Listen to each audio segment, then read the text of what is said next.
মুরগি চোরার দল যদি সাংবাদিক সম্মেলন করে বলে বাংলাদেশ কোরআন হাদিসের আইনে চলবে না, কোরআন হাদিস অনুযায়ী চলতে পারবে না, চলবে না, যদি একথা বলে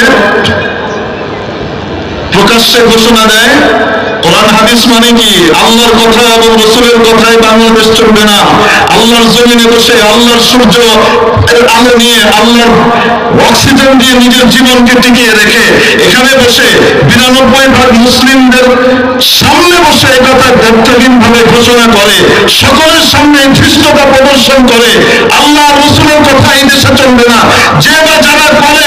যে বা যারা আল্লাহ রাসূলের কথা অনুযায়ী চালাতে বলবে তাদেরকে আফগানিস্তান অথবা